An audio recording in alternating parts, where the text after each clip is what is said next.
যেই সমস্ত বাউলরা রাতের বেলা বিভিন্ন নায়কদের বিভিন্ন গায়কদের রাতের খেলার সঙ্গী হয়, বিশ্বব্যাপী এবং সারা দেশে ভাইরাল যিনি হাফেজ থেকে টিকটকার, আপনারা আমার সাথে অনেক আগেও দেখেছেন তাকে, ওনাকে ক্ষমা করে দেন ভাই, তাহলে আপনি ছেড়ে দিবেন সব ভাই। আমি সব ছেড়ে দিই ভাই, রাত্র ভাই, কালকে সকালে ভাই আমি শার্ট প্যান্ট সব পুরালাম ভাই, আমি সুলবুল ভাইকে ঢেলাবো ভাই, আমার ভালো লাগে না, শান্তি লাগে না। আমি আগের থেকে মানে মনের ভিতরে অশান্তি লাগতেছে, জ্বলতেছে শরীর ভাই। এই এলাকাতে হুমকি দেয়, আগে মানুষ দেখলে সালাম দিতে দুঃখে কলজা ফাইটা যায় যে কি করলাম।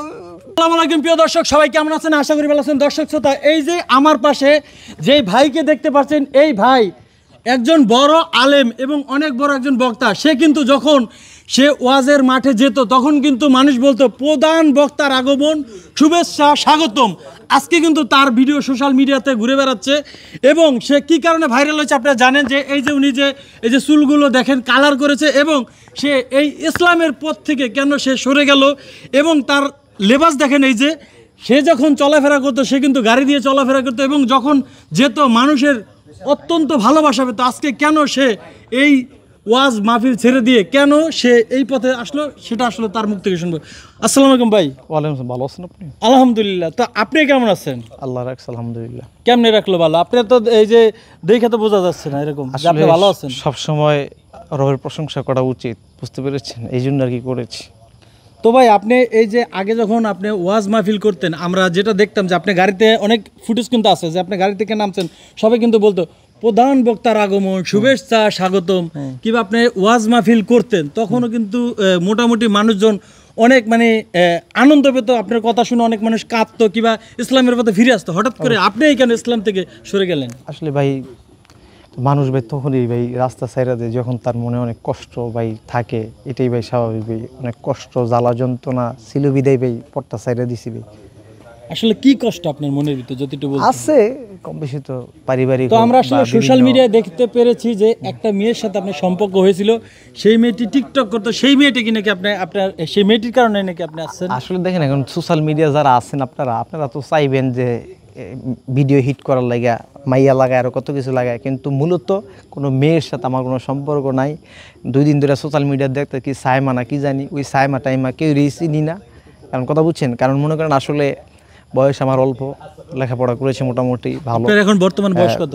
বর্তমান বয়স 24-25 প্রায় কাছাকাছি। আমার নাম ওমর ফারুক আল আজমি।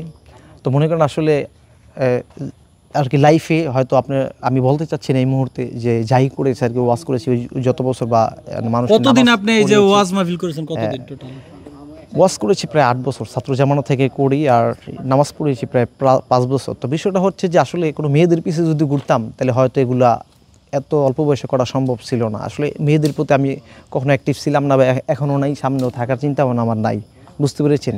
তো আসলে এই ভিউ বা কন্টেন্ট বাড়ানোর জন্য এই বিষয়টা যারা করছে আমি খুবই দুঃখিত ভাই। কারণ আমরা আরেকটা জিনিস জানতে পারলাম, আপনি বলছেন যে নায়ক হতে চাই, আমি অভিনয় করতে চাই, এটা আসলে কতটা সত্যি? আসলে দেখেন, যেহেতু ইসলামী অঙ্গন ওয়াজ মাহফিল এবং মসজিদ মাদ্রাসা ছেড়ে দিয়েছি, আর মনের দুঃখ কষ্টে যেহেতু এখন অন্য একটা লাইনে চলে আসছি, সেই ক্ষেত্রে আসলে মনের অজান্তে বা কি বলে আপনার মানসিক ডিপ্রেশনে বা আপনার কি বলে নির্যাতনের কারণে আমি একটা কথা বলতেই পারি। আচ্ছা, এমন কি যে আপনি আগে ওয়াজ মাহফিলে যখন আপনি অনেক মানে পাইতেন, মানে দাওয়াত পাইতেন, এখন কি একবার দাওয়াত বন্ধ হয়ে গেছে, এই কারণে কি আপনি চলে আসছেন? দাওয়াত বন্ধ হয় নাই, এখনো প্রত্যেক সপ্তাহে আপনার কি বলবো প্রতিদিন না হলে 30-40টা ফোন আসে, কিন্তু আমি এখন বলি যে আসলে দাওয়াত কোনোভাবে রাখা সম্ভব না, আমি আর মাহফিল টাফিল করতেছি না।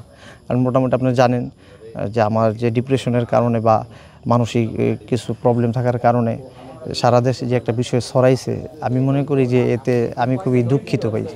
তো এই যে আপনার ফ্যামিলি আসলে বাবা মা তো আছে, হ্যাঁ অবশ্যই, তারা আত্মীয় স্বজন তারা আপনাকে কিভাবে দেখছে? তারা আমাকে দেখছে কিভাবে?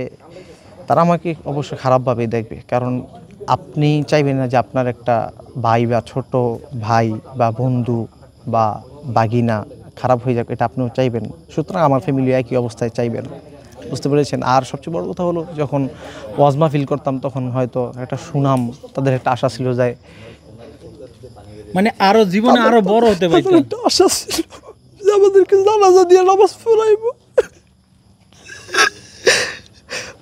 এখন তারা হয়তো আফসোস করে যে কি থেকে কি হয়ে গেল। ওই দিন খবর পাইলাম সবাই আমার মাকে বলতেছে যে তোর পোলা এরকম হইলো, কি দিকের অবস্থা নাকি। আসলে আত্মীয় স্বজন দেশবাসী সবাই অনেক কষ্ট পাইছে ভাই, বিশেষ করে আলেম সমাজের উপর অনেক অপবাদ পড়ছে ভাই। আমার অনেক কষ্ট লাগছে আমি শোনার পরে ভাই। একজন অনেক কইছে ভাই আপনার কারণে আমরা আজকে ধ্বংস, কথাটা শুনতে আমার কুলজা ছিঁড়া গেছে ভাই, বিশ্বাস করে।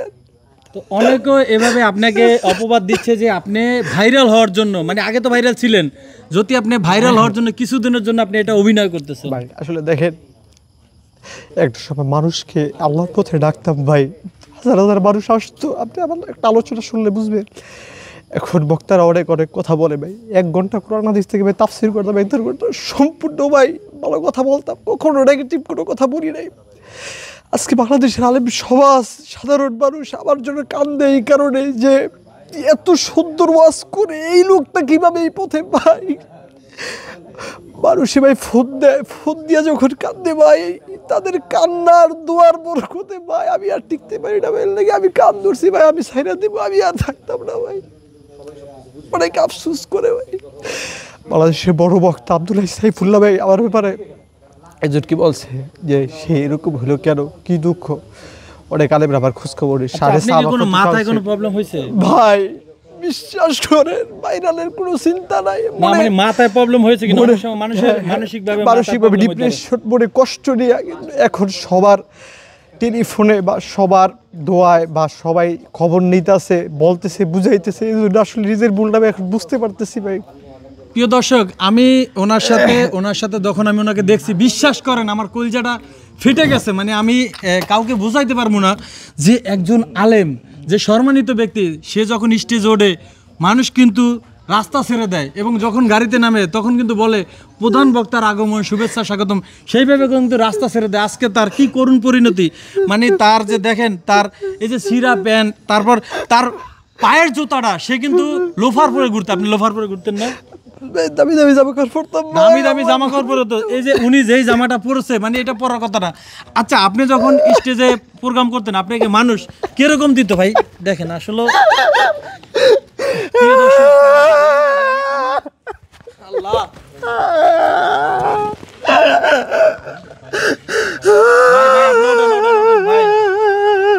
দেখেন, আপনাদের সবার কাছে আমি অনুরোধ করবো, যারা আপনারা ওনাকে ভুল বুঝছেন, আপনাদের সবার পায়ে ধরে অনুরোধ করতেছি, আপনারা সবাই ওনার জন্য দোয়া করবেন।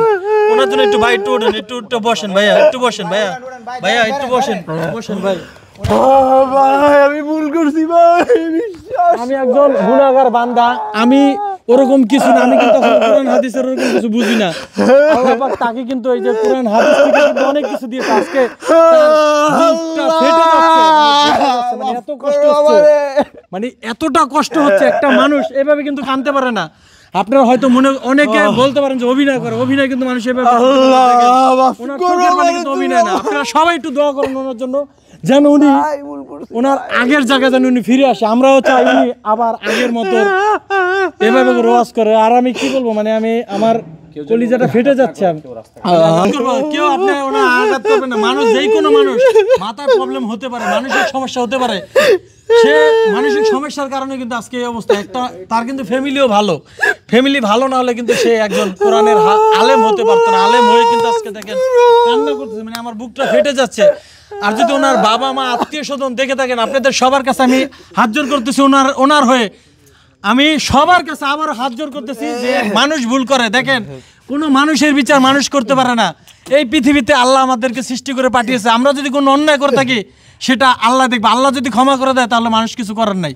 তো আপনাদের সবার কাছে কিন্তু আপনারাও ওনাকে ক্ষমা করে দেন ভাই, তাহলে আপনি ছেড়ে দিবেন সব ভাই। আমি সব চাইতে ভাই, রাত্র ভাই, কালকে সকালে ভাই আমি শার্ট প্যান্ট সব পুরালাম ভাই, আমি সুলবুল ভাইকে ঢেলাবো ভাই। আমার ভালো লাগে না, শান্তি লাগে না। আমি আগের থেকে মানে মনের ভিতরে অশান্তি লাগতেছে, জ্বলতেছে শরীর ভাই। এই এলাকাতে হুমকি দেয়, আগে মানুষ দেখলে সালাম দিয়েছে, দুঃখে কলজা ফাইটা যায় যে কি করলাম।